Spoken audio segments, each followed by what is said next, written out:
The sun was just clawing its way over the horizon that crisp September morning in 2024, painting the quiet cul-de-sac in suburban Columbus, Ohio, with a watery yellow glow, the kind that barely warms the air but glints off the dew-soaked lawns, making everything look deceptively peaceful.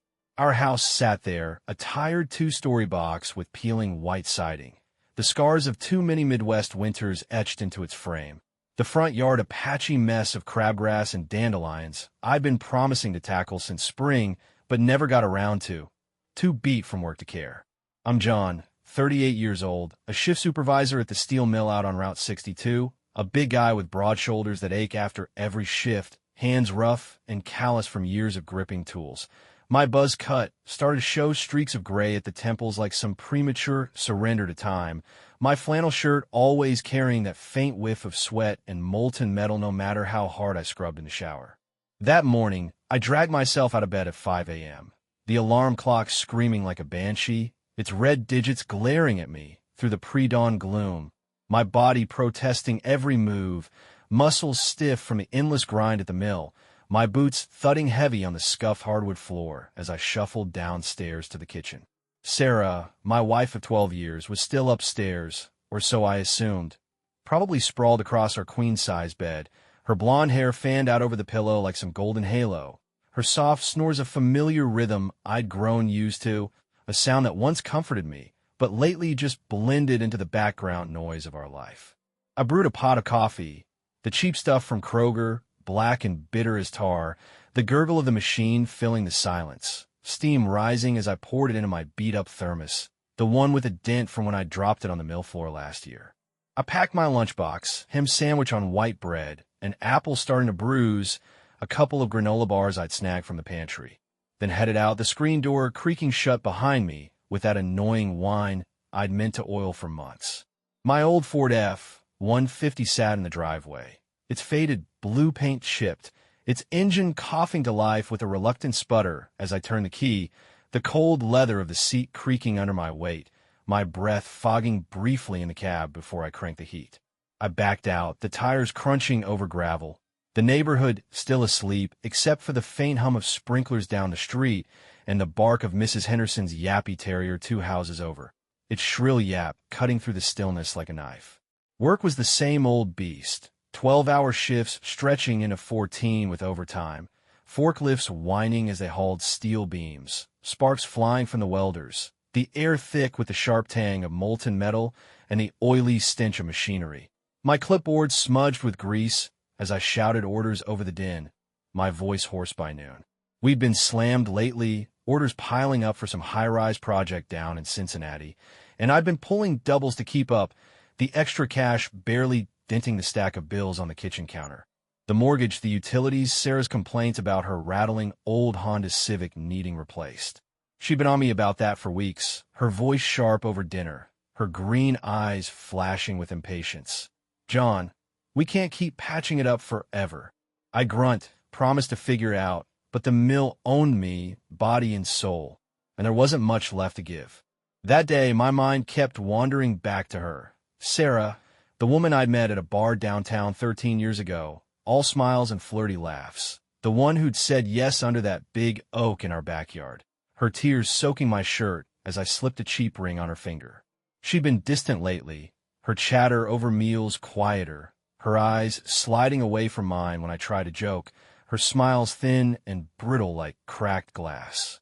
I figured it was stress. Her part-time job at the library wasn't exactly a dream, shelving books and dealing with cranky retirees all day, and she'd been muttering about wanting more, something bigger, though she never said what.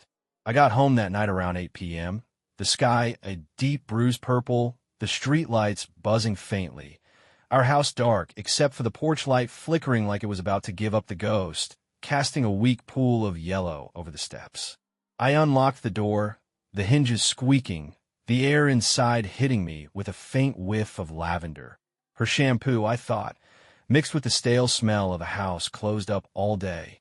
The living room looked off, too neat, the couch pillows fluffed just right, the coffee table cleared of my usual mess, beer cans, car magazines, the remote I always left to ask you. Sarah, I called, my voice rough and gravelly from yelling at work, echoing up the stairs. Nothing. I climbed up, the fifth step groaning under my weight, as always, peeked into our bedroom. The bed was made, her side pristine, a note scrawled on the nightstand in her loopy handwriting. Out with friends, back late. I frowned, scratched my stubble, shrugged it off. Girls' night, whatever. Downstairs, I cracked a Bud Light from the fridge, the can cold against my palm, collapsed into the recliner, its springs creaking, and flipped on the TV, some cop show droning in the background, the flickering blue light washing over me as I zoned out. It wasn't until a week later, rummaging in the closet for my winter coat, the one buried under a pile of Sarah's old sweaters, that I found it. A tiny black camera, no bigger than a quarter, tucked behind a shoebox full of Christmas cards, its lens glinting in the dim light like the eye of something alive, something watching. My stomach dropped, a cold sweat prickling my neck, my fingers hovering over it, unsure, my breath catching in my throat. I didn't touch it. Not then. Just stared, the room suddenly too small, the lavender scent choking me, a question clawing at my brain. What the hell was this doing here? The steel mill was a relentless monster that week, a sprawling beast of concrete and iron on the edge of Columbus, its smokestacks belching gray plumes into the sky, the orders for that Cincinnati job piling up like a bad debt, the floor alive with the screech of machinery, the clatter of steel beams dropping into place, the hiss and pop of welders throwing sparks that danced like fireflies in the dim light. I'd been at it since 6 a.m., my shift starting before the sun had fully risen, my thermos drained by 9, the bitter dregs cold in the bottom, my stomach rumbling loud enough to compete with the roar of the forklifts, my boots leaving black smears on the grimy concrete as I paced the line, clipboard in hand, barking at the crew to pick up the pace, my voice raw and scratchy by mid-morning. "Move it, Tony, we're behind," I'd yell, my words swallowed by the din, my sweat-soaked flannel sticking to my back, the heat of the mill pressing down like a fist. But my head wasn't in it, not really. All I could think about was that camera, that little black I'd found 2 days ago, hidden in our bedroom closet like some sinister Easter egg, its presence gnawing at me, a splinter I couldn't dig out. I hadn't said a word to Sarah about it, not a damn syllable. Just kept my mouth shut as she floated through the house those last couple nights, cooking dinner like nothing was wrong. Spaghetti on Tuesday, the sauce bubbling on the stove, meatloaf on Wednesday, the kitchen warm with the smell of onions and grease, her smile tight at the corners, her hands fidgeting with the dish towel as she wiped down the counter, her chatter about library fines and Mrs. Jenkins' lost cat feeling like a script she'd memorized. I'd nod, grunt my usual responses, "Yes, sounds rough, that's crazy," shoveling forkfuls of food into my mouth, chewing slow, my eyes drifting upstairs in my mind, to that closet, to that lens staring out from the shadows, waiting. That Thursday, I couldn't take it anymore, the not knowing, the pretending, the weight of it all.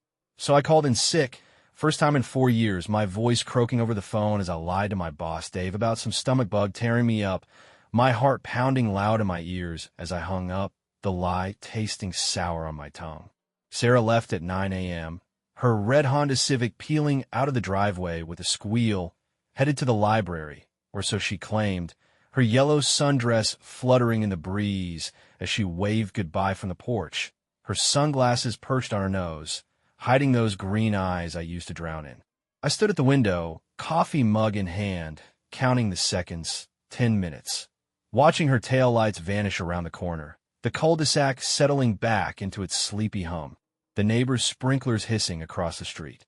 Then I moved fast, my boots stomping up the stairs, the fifth step groaning again, my pulse racing as I tore into the closet, shoving aside her sweaters, an old quilt, a box of photo albums we hadn't opened in years, my fingers brushing the shoebox until I found it.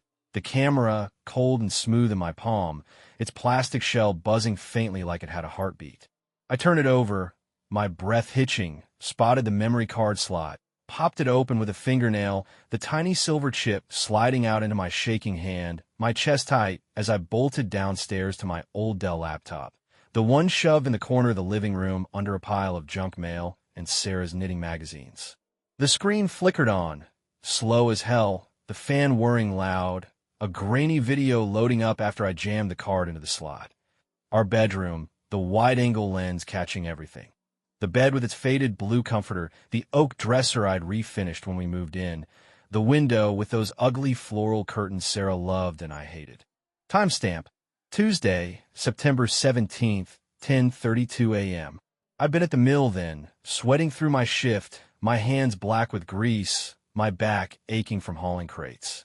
The audio crackled to life, rustling, fabric shifting, then a giggle, Sarah's giggle, high and light, the one she used to save for me, followed by footsteps, heavier, not her dainty tread, a man's boots thumping on hardwood, a voice low and smooth, cut through. "You sure he's gone all day?" My blood froze, my fingers gripping the laptop's edges, my eyes locked on the screen as Sarah stepped into frame, her blonde hair loose and wild, her lips painted red, wearing that silk robe I'd bought her 2 Christmases ago, the one she'd cooed over then shoved in a drawer, never wearing it for me since.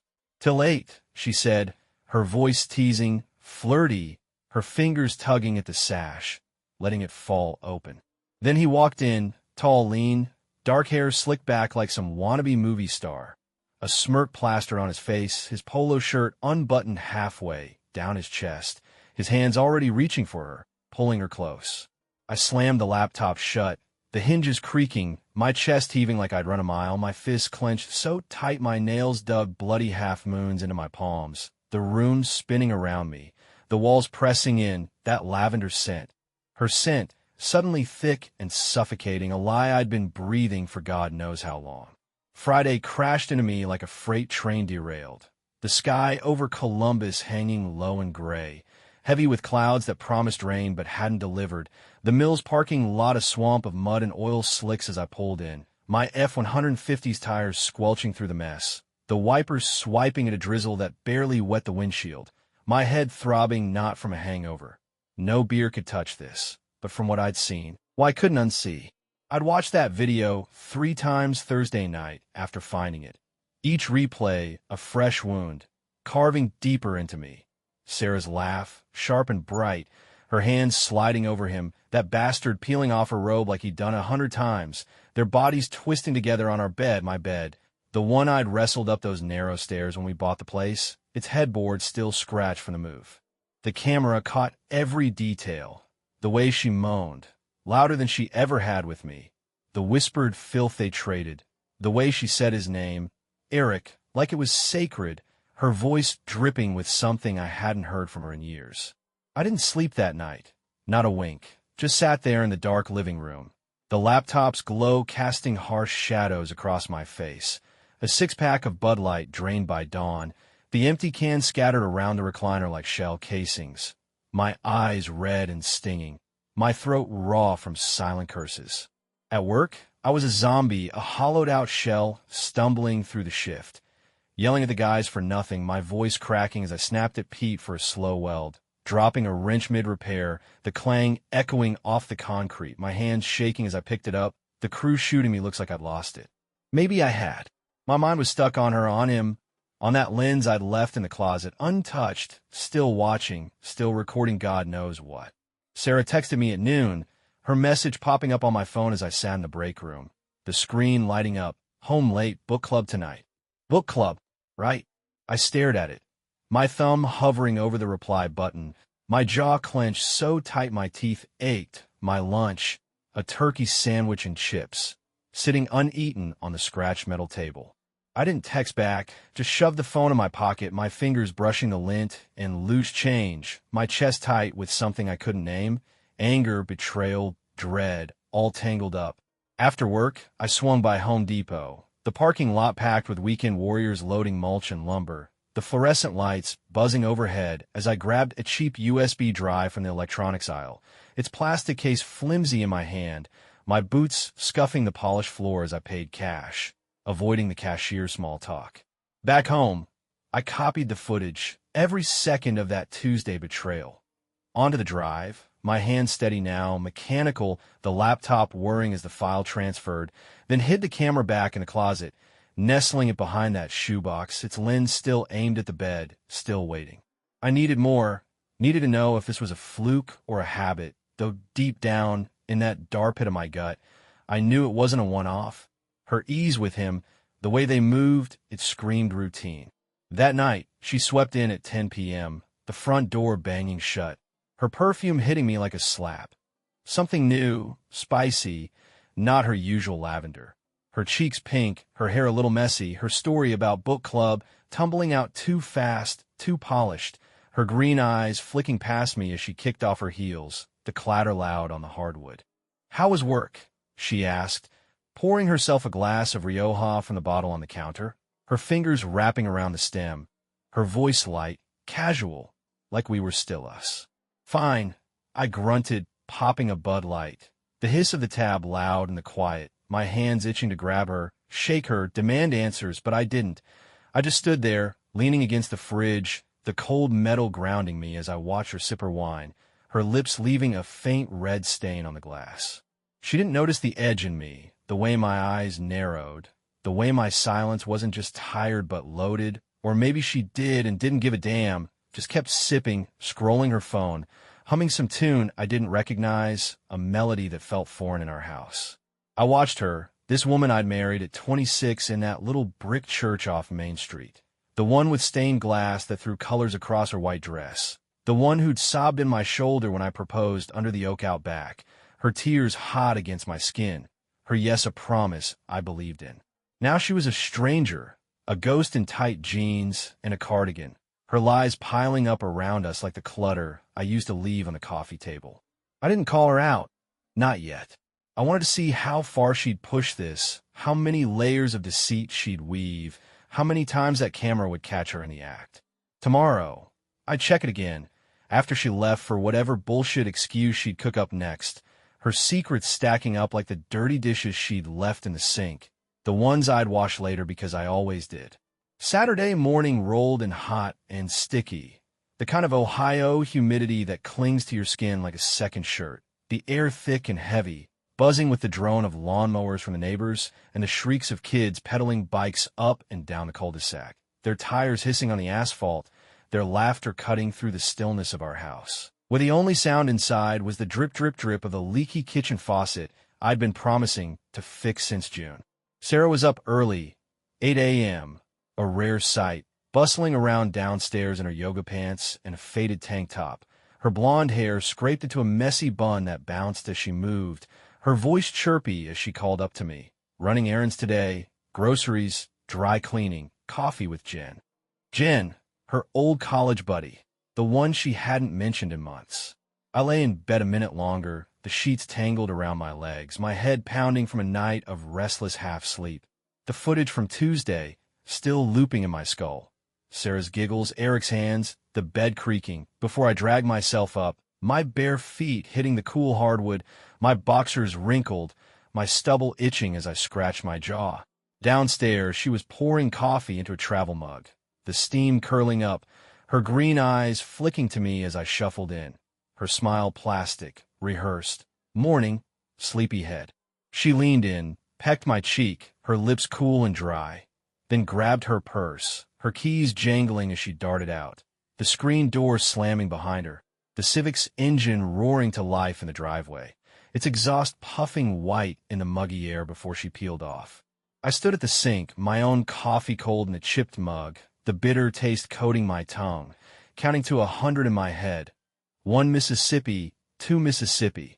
Watching out the window as the cul-de-sac settled back into its lazy hum, the sprinklers hissing again, a cardinal flitting red across the yard.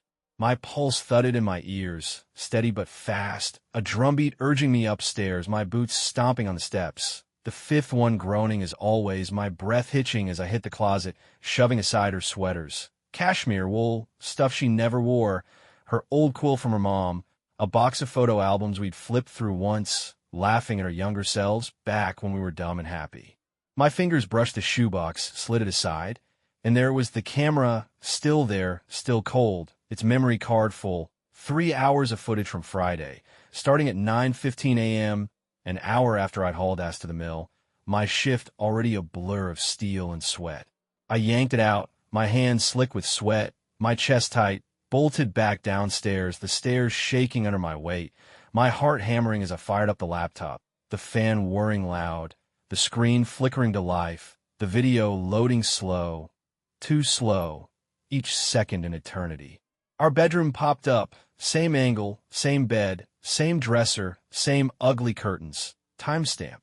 Friday, September 20th, 9:20 a.m. Sarah strutted in. Her hair loose now, free from that bun, her sundress swapped for that silk robe.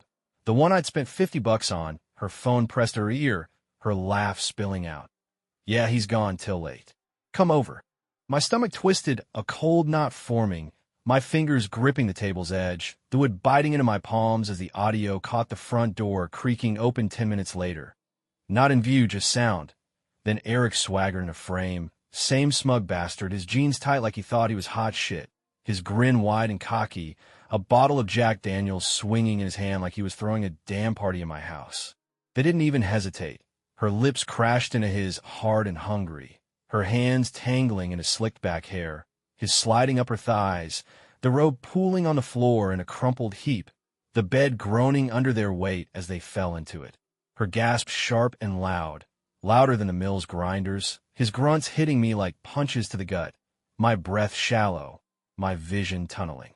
I watched frozen, my knuckles white, my jaw locked, as they went at it, her legs wrapping around him, his hands everywhere, the sheets, our sheets, twisting beneath them, the headboard thumping the wall, a rhythm I couldn't escape.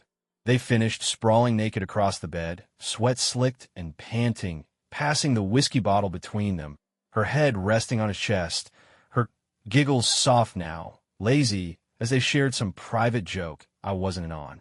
He's clueless, she said, her voice slow, cruel, cutting deeper than a blade. Works himself to death for nothing. Eric chuckled, a low rumble, kissed her neck, his lips lingering. Good for us, babe.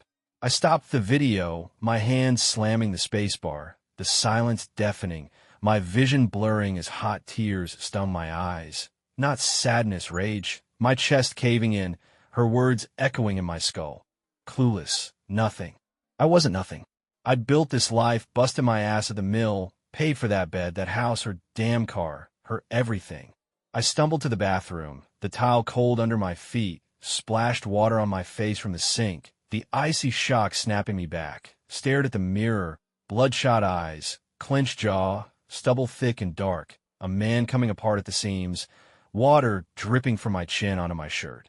She came home at noon, arms loaded with Kroger bags, her voice bright as she unpacked, milk, bread, cereal, chattering about sales and long lines. Her lies so smooth, so effortless, almost bought it, almost let myself believe her for one dumb second. Found a deal on chicken, she said, smiling, her hands busy, her eyes avoiding mine. Great, I mutter, my voice flat, my coffee mug still in my hand, cold now, my fingers tied around it, my mind screaming while I stood there, nodding like a fool. Sunday hit me like a slow bleed. The air, in Columbus thick with tension I could taste, bitter and metallic. The neighborhood church bells ringing across the street, their chimes echoing through the cul-de-sac, a hollow sound that mocked me as I sat on the front porch, a Bud Light sweating in my hand, the aluminum slick against my palm, my eyes fixed on the driveway where Sarah's red Civic sat, gleaming under the overcast sky, its waxed hood mocking me too, a shiny lie parked in my life. She was inside, humming in the kitchen, baking cookies, chocolate chip, my favorite, the smell wafting out through the screen door, sweet and warm, like some twisted attempt to play the good wife, her apron tied around her waist, her blonde hair bouncing as she moved between the oven and the counter, her voice calling out. Want a fresh one, hon? I didn't answer, just took a long pull from the beer, the cold fizz burning my throat, my mind stuck on her, on Eric on that bed, on her calling me nothing, her voice lazy and cruel in that video, a sound I couldn't shake, a wound that wouldn't clot. I hadn't slept. Not really, just dozed in fits on the recliner, the TV flickering late-night infomercials, my dreams jagged flashes of her moans, his hands, the lens watching it all, waking me with a jolt, my shirt soaked with sweat, my heart racing. I checked the camera again that morning, before she stirred, creeping upstairs while the house was still dark, the floorboards creaking under my weight, my breath held as I pulled the memory card. Another clip from Friday afternoon. Same day, 2 p.m., after Eric had left. She'd reset the bed, smoothed the comforter, fluffed the pillows, then sat there, legs crossed, staring at the camera, adjusting it slightly with a smirk. Her lips curling like she knew I'd find it, like she wanted me to see, her green eyes glinting in the light, a predator toying with prey. That hit harder than the sex. The idea she was playing me, filming it all, keeping her own twisted record, a trophy of her betrayal. We're called at 8 a.m., Dave's voice crackling through the line, begging me in for an emergency shift. Some idiot had busted a forklift, dropped a load of rebar, but I said no, my voice flat and tired, lying about a fever, my forehead cool as I hung up, my hands shaking as I set the phone down. I needed to stay, to watch her, to figure her next move, to see how deep this rabbit hole went.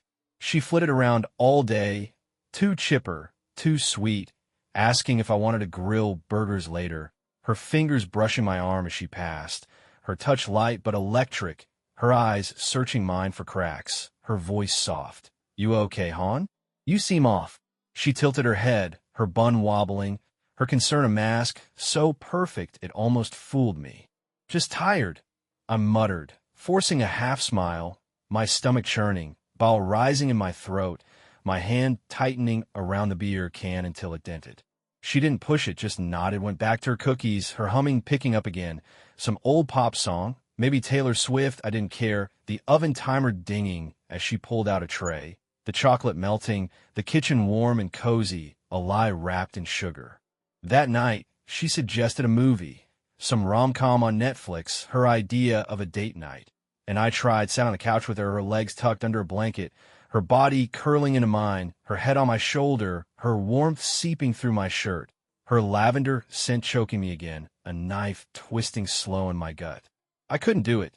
10 minutes in, I mumbled about needing air, grabbed my jacket, walked the block in the dark, the streetlights buzzing overhead, casting long shadows, my boots scuffing the cracked pavement, the cool night air biting my face, my breath puffing white, my mind racing. How many times? How many guys? Why the camera? I circled back, the house glowing softly, her silhouette in the window as she cleared dishes, oblivious, or pretending to be. She was asleep when I slipped in, or faking it, her breathing slow and steady, her body turned away from me, the space between us a canyon. I crept downstairs, pulled the memory card again, Saturday's footage, 11 a.m., while I'd been on that sick day walk, my phone buzzing unanswered in my pocket. Eric again, bold as brass, strolling in like he owned the place. Her in lingerie I'd never seen. Black lace sheer, expensive, stuff she'd never worn for me. The bed a mess by noon, their laughter loud. Her whispers to him about keeping it quick, his hands greedy, the sheets a tangle. I didn't cry, didn't scream, just sat there in the dark, the laptop's light harsh on my face, my beer warm now, forgotten, the truth settling like concrete in my chest. My wife wasn't just cheating, she was a stranger, a director in her own sick play. And our home, my home, was her goddamn stage. Monday slammed into me like a sledgehammer, the alarm blaring at 5 a.m. A shrill wail that yanked me from a shallow sleep, my body heavy, my eyes gritty as I slapped it off, the red digits glowing accusingly in the dark bedroom. Sarah's side empty, the sheets cool where she'd been. A note sat on her pillow, scrawled in her loopy cursive. Early shift at the library. See you tonight. I stared at it, the paper crinkling in my hand, my thumbs smudging the ink, my gut twisting. Library, sure, like I still believe that crap. I rolled out of bed, my joints popping, my boxers twisted, my feet hitting the cold hardwood with a thud.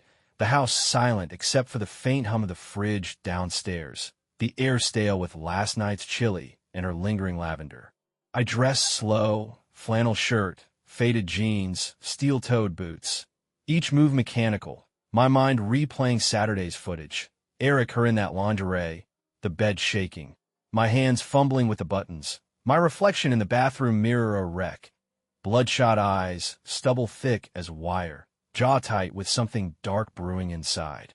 I gulped coffee, scalding my tongue, poured the rest into my thermos, grabbed my lunchbox, leftover meatloaf, a pear, some pretzels, and headed out, the screen door creaking, the F 150 coughing awake in the driveway, its headlights cutting through the pre-dawn fog. Springsteen's Born to Run blasting from the radio as I drove to the mill, the lyrics about escape mocking me, my fingers drumming the wheel to drown the noise in my head. The mill was chaos, machinery screaming, steel clanging, the air hot and thick with the sharp bite of molten metal. The crew hustling under flickering fluorescent lights, my clipboard slick with sweat as I shouted over the roar, my voice hoarse by 8 a.m., my back aching from hefting crates, my boots leaving muddy prints on the concrete. It was a relief, though. The grind, the noise, a wall between me and her, a distraction from the war raging in my skull. Eric's smirk burned into my retinas, Sarah's laugh echoing in my ears. I'd copied every video now.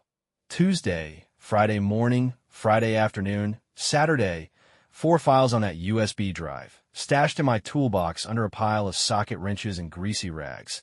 Each one a dagger, twisting deeper, proof of her betrayal piling up like scrap metal on the mill floor. I kept it together, barely, barking orders, heaving steel, my face a mask, though my buddy might clap my shoulder at lunch, his brows knitting as he squinted at me over his Coke. "You look like hell, man. Everything okay?" "Rough weekend," I said, forcing a grin that didn't reach my eyes, biting into my meatloaf, the taste bland, my jaw working slow, my stomach a knot. Home at 7 p.m., the cul-de-sac dark, the streetlights buzzing. Sarah was there, stirring chili on the stove, the kitchen warm with cumin and tomatoes, her hair pulled up in a ponytail, her smile too bright, too wide as she turned.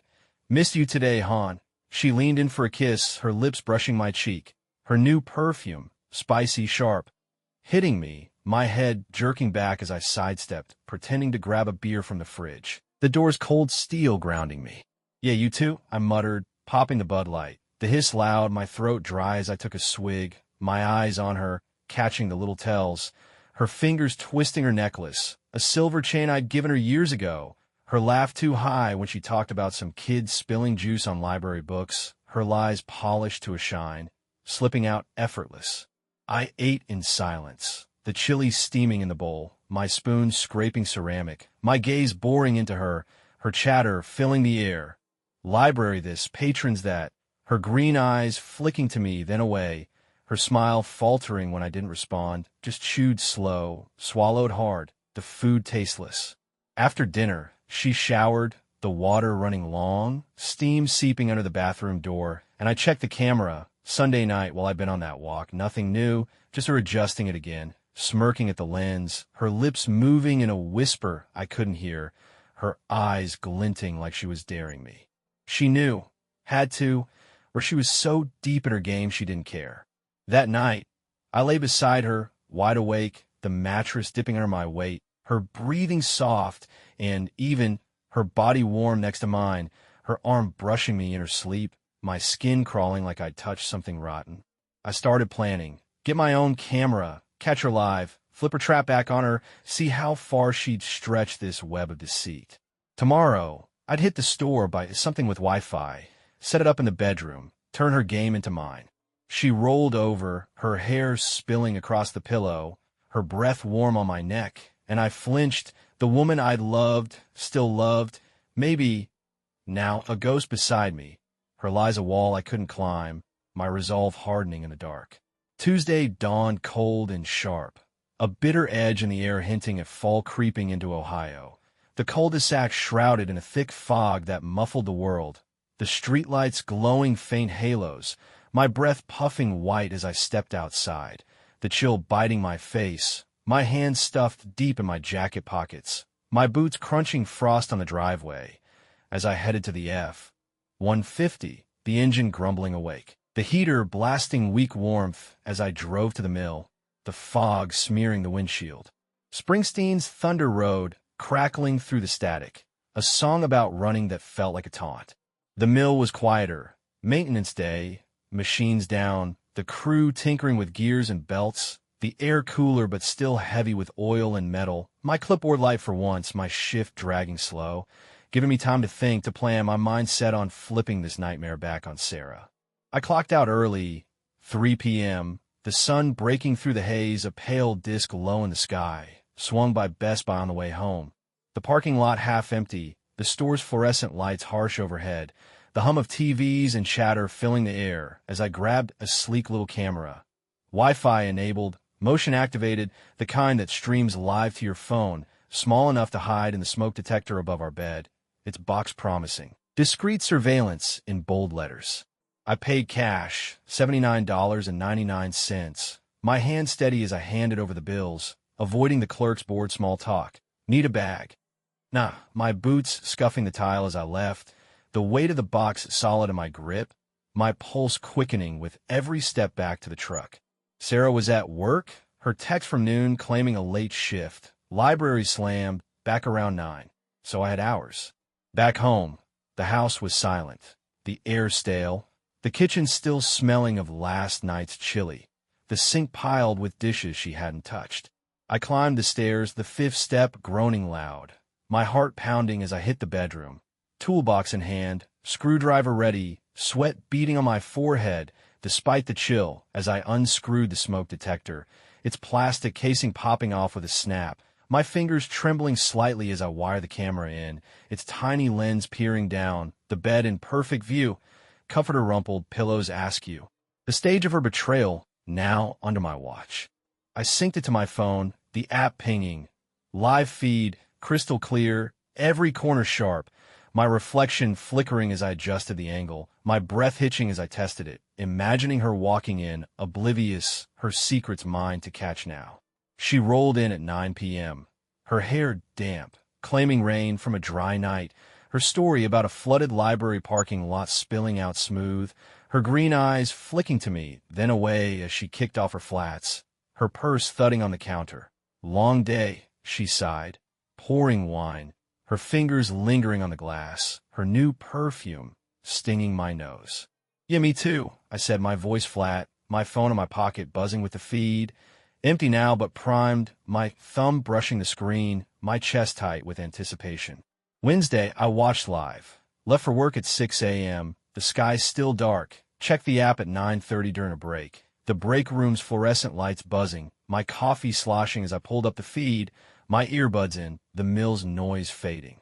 There she was, 9:45 a.m., strolling in, robe loose, phone in hand, texting fast, her lips moving, calling him. Then Eric at 10, swaggering through the front door like he owned the damn place, a six-pack of Corona dangling from his fingers, his smirk wide, his polo shirt wrinkled. They didn't wait. Straight to the bed, her giggles loud through my earbuds, sharp and cutting, his hands peeling off her robe, my coffee spilling hot across my hand as I yanked the buds out, the sting nothing compared to the burn in my chest, my crew staring as I stormed off the floor, my boots slamming concrete, my breath ragged, my phone clutched tight. I saved it, another file, Wednesday, 10 a.m., my 5th now, my hands shaking as I shoved in my pocket, my lunch forgotten, my resolve hardening. That night, she cooked pork chops, the kitchen warm with garlic and butter, her mood bubbly, asking about my day, her apron smeared with flour, her innocence a slap in the face, her green eyes bright, searching. Busy at the mill? Fine, I said, chewing slow, the meat tough in my mouth, my gaze drilling into her, her smile twitching, faltering for a split second under my stare. She didn't know I knew. Not yet, but I had her live proof, her game now recorded on my terms, her every move a step closer to her own trap snapping shut. Thursday stretched out like a slow bleed, the mill's noise a constant drone in my ears, a dull roar of grinding metal and hissing welders that couldn't drown the storm in my head, my phone a live wire in my pocket, the app tempting me every hour. Check it, see her, catch her again, my fingers twitching, my jaw tight, my clipboard slick with sweat as I paced the floor, my boots scuffing grit, my voice barking orders of the crew, Tony, Pete, Mike, my tone sharper than it needed to be, my patience frayed to threads. I held off till lunch, locked myself in the break room, the door's hinges squeaking shut, the fluorescent lights flickering overhead, the hum of the vending machine a low buzz as I pulled up the app, the feed loading slow over the mill's shitty Wi-Fi, my heart thudding loud, my sandwich, ham and Swiss, sitting untouched on the scratched metal table, my coffee cooling in its styrofoam cup. Wednesday night's footage first. After I'd gone to bed, her creeping in at 11 p.m., adjusting her camera, smirking at the lens, whispering to herself, he'll never guess. Her voice low, taunting, her green eyes glinting in the dark, her hair loose, her robe slipping off one shoulder. A predator in my house. Then Thursday's feed. Live now, 10 a.m., Eric again, same routine, strolling in with that cocky grin, a six-pack of Corona swinging in his hand, her in that silk robe, kissing him hard against the dresser, her hands his hair, his peeling her open, the bed creaking loud, my earbuds amplifying every sound, her gasps, his grunts, the thump of the headboard, a soundtrack to my unraveling, my fingers gripping the table's edge, my knuckles white, my breath shallow. Then a twist, 1 p.m., Eric gone, her resetting the bed, smoothing the sheets, then a new guy, mid-20s, buzzed hair, tattoos, snaking up his arms, swaggering in, her in a negligee, red sheer, something I'd never seen. Kissing him sloppy against the wall, her hands greedy, his rough, the bed a mess again by 2, her moans different, wilder, my stomach lurching as I watched, my vision blurring, my earbuds yanked out, dangling. The realization hitting like a brick. She wasn't just cheating, she was collecting, filming it all. A director in her own twisted movie. 2 guys in one day, my house a damn revolving door while I sweated at the mill, my hands black with grease, my back breaking for her. Work ended at 6 p.m. The drive home a haze, rain streaking the windshield, the wipers thumping, the cul-de-sac dark and wet, her Civic parked neat in the driveway. The house glowing warm through the windows, a lie wrapped in yellow light. She was on the couch when I walked in, legs tucked under a blanket, reading a paperback, some romance novel, the irony thick, her hair soft, her smile sweet as she looked up. "Hey babe, long day?" Her voice was honey, smooth, her green eyes bright, her tank top clinging to her innocence a punch to my gut. I nodded, dropped my lunchbox on the counter with a thud, grabbed a Bud Light from the fridge, the cold can slick in my hand. My throat dry as I cracked it open, the hiss loud in the quiet. My words stuck, my tongue heavy, yellow. Dinner was quiet. Leftover chili, reheated, the steam rising, her spoon clinking against the bowl, her asking about the mill, my grunts short, clipped, my eyes tracing her face, searching for cracks in her mask, her chatter about library gossip. Mrs. Jenkins again, filling the silence, her lies a wall between us. After she showered, the water running long, steam curling out, and I checked both cameras. Hers and mine, Wednesday's haul now 5 files, Thursday's adding 2 more. Eric at 10, tattoo guy at 1, her starring in her 6th show, her robe and negligee costumes in her betrayal, the bed a stage I couldn't unsee. I didn't sleep, just sat in the garage, the concrete cold under my boots, the USB drive in my hand, my toolbox open beside me, the wrenches glinting under the bare bulb. My mind spinning, confront her, walk out, burn the house down with her lies inside. She slept peaceful upstairs, her breathing steady through the baby monitor I'd dug out, her perfume lingering in the air, my rage of fire roaring in my chest, uncontainable, unstoppable, my fingers tracing the drive's edges, my plan shifting, darkening in the shadows of the night. Friday cracked open with a steady rain, a gray drizzle soaking Columbus, the mill's roof leaking in slow drips that plinked into buckets on the floor, my boots sloshing through puddles as I trudged in, the air damp and heavy, my head a tangled mess of anger, exhaustion, and something sharper, resolve, maybe, or revenge, I couldn't tell yet. I'd watched the latest footage at 3 a.m., unable to sleep, the garage cold, my breath puffing white, the laptop's glow harsh on my face. Thursday night, her alone after I'd gone to bed, reviewing her camera, laughing soft to herself, her voice a whisper, so easy, saving files to a laptop I didn't know she had, hidden in her dresser under a pile of scarves, her fingers tapping the keys, her smirk wide as she closed it, tucked it away, her robe slipping as she stood, her shadow stretching across the room. She was building something, evidence, a blackmail stash, a sick scrapbook. I couldn't pin it down, but it was deliberate, Every move calculated, a game I'd been blind to for months. Work was a disaster. Dropped a steel plate mid-shift, the clang echoing loud. Nearly crushed my foot, Mike yanking me back, his hand rough on my shoulder. "John, what the hell's eating you, man?" His brows furrowed, his voice low over the hum of the mill, his eyes searching mine. "Nothing," I snapped, shoving past, my elbow brushing his, my boots stomping off, my phone buzzing in my pocket, the live feed calling me again, a siren I couldn't ignore. I checked at noon, locked in the break room again, the door rattling as I slammed it shut, the app loading slow, my earbuds in, my heart pounding. Friday, 11 a.m., Eric again, strolling in bold, his Corona six-pack clinking, her in that black dress I'd bought her for our anniversary 2 years back. The one she said made her feel sexy. Now worn for him, the bed shaking by 11:30, her gas loud, his hands rough, my coffee cup tipping, spilling across the table, soaking my untouched sandwich, my hands shaking as I yanked the buds out. Then 2 p.m., tattoo guy, buzzing him like he owned the place, her still in that dress, kissing him hard against the dresser, her hands greedy, his tattoos flexing as he lifted her, the bed a mess again, my stomach lurching, my vision blurring, my breath ragged as I watched, the realization sinking deeper. She was a machine, churning through lovers, filming it all, my life a backdrop to her chaos. I left early, for p.m., rain pelting my windshield, the wipers thumping, my hands trembling on the wheel, pulling into the driveway as she stepped out, umbrella up, her heels clicking, her voice bright. "Girls' night back late. Have fun," I said, my tone dead, my eyes cold, her smile faltering as she hurried off, her Civic splashing through puddles, disappearing into the gray.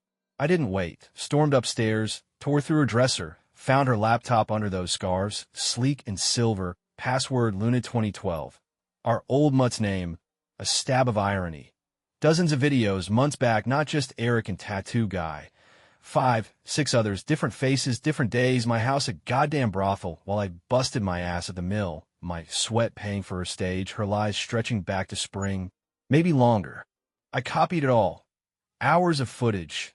My USB drive groaning under the weight, my chest heaving, my hands slick as I shove her laptop back, my breath fogging the air, my mind racing. Divorce, cops, revenge, something. She came home at midnight, tipsy, giggling, her lipstick smudged, her hair wild, collapsing beside me in bed, her arm flopping over my chest, her breath hot with wine, my skin crawling, my body rigid. I didn't move, just stared at the ceiling, the rain tapping the windows, her cameras, hers and mine, silent witnesses to the wreckage, my plans solidifying in the dark, my heart a stone sinking slow.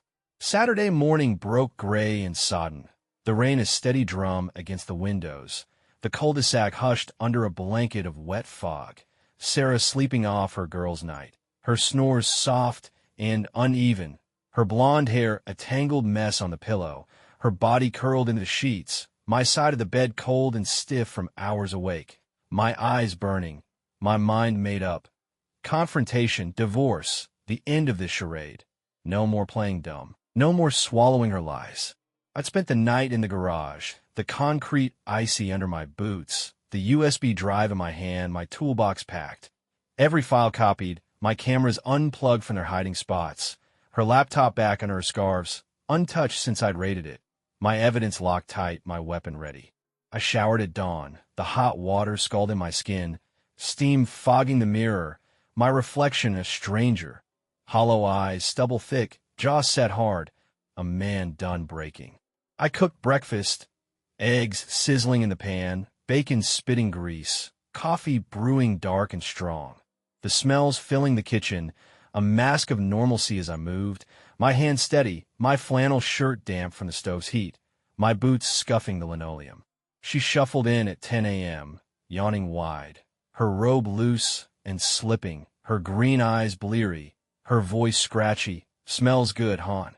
She leaned in, kissed my neck, her lips warm, her hair brushing my skin, my body stiffening, my jaw tightening as I flipped the bacon, the grease popping loud. We ate at the table, her across from me, the eggs steaming, the bacon crisp, the coffee black, her chatter about some bar downtown, shots, dancing, girl talk, spilling out, her hands waving, her smile easy, my fork scraping the plate, my nod short, my silence heavy, my eyes locked on her, watching every twitch, every lie. I waited, let her finish, her plate half empty, her coffee cooling, then spoke, my voice low, steady, cutting through her babble. Found something in the closet, Sarah. Her fork froze mid-air, her smile slipping, her eyes narrowing, a flicker of panic flashing across her face, gone fast as she recovered. What? Her tone was too casual, too light, her fingers tightening on the mug. I pulled the USB drive from my pocket, slid it across the table, the plastic clacking on the wood, her face draining white, her breath catching as I stood, towering over her, my shadow stretching long, my hands clenched at my sides. Videos. You and Eric, and the tattooed kid, and the rest. All on your little camera. She stammered, her mouth opening, closing, her hands shaking, her mug tipping, coffee spilling dark across the table. Caught. No script, no escape.